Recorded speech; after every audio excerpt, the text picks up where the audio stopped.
Pattern 5 क्या है कि इंटीग्रल आपको दे रखा है F dash x upon F x d x, मतलब नीचे फंक्शन है और ऊपर डेरिवेशन है उसका, ठीक है, उसी का डेरिवेशन ऊपर होना चाहिए। तो इज इक्वल टू लिखते हैं लॉग मॉड्यूलस मोड में फंक्शन और प्लस सी। देखो एक सम करते हैं इसके बेस पे, ठीक है। तो देखो इंटीग्रल सपोज़ मैं ले लेता हूँ x raise to e minus one, suppose ये एक सम ले रहा हूँ, plus e raise to x minus one upon यहाँ पे जाएगा x raise to e plus e raise to x d x. अब देखो मुझे इसका इंटीग्रल करना है, तो कैसे करूँगा? तो देखो इसका डेरिवेशन ऊपर सेट हो सकता है।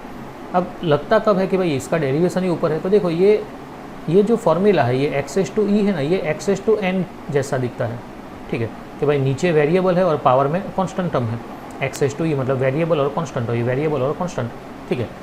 तो उसका जब डेरिवेशन में करता हूँ तो उसका आंसर क्या आता है? तो उसका आंसर आता है n x raise to n minus one, मतलब कि अपना जो इंडेक्स है वो एक कम हो जाता है। देखिए एन माइनस वन हो जाता है, तो देखो ये ई का ई माइनस वन हो गया, मतलब ये डेरिवेशन होगा, ठीक है।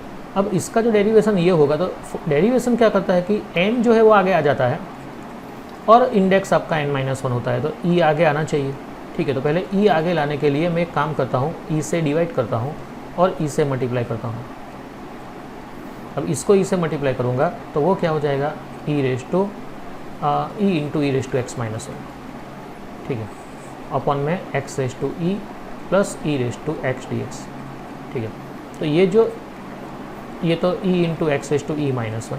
अब ये जो है उसका पावर वन है, तो मतलब मल्टीप्लाई है तो पावर का एडिशन होगा, तो one plus x minus one मतलब वो हो जाएगा e raise to x upon x raise to e plus e raise to x d x.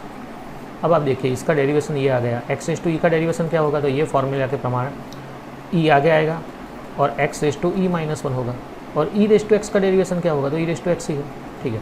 तो मतलब डिनोमिनेटर का डेरिवेशन न्यूमरेटर में जा रहा है, तो वो मुझे देगा आंसर में log modulus x raise to e plus e raise to x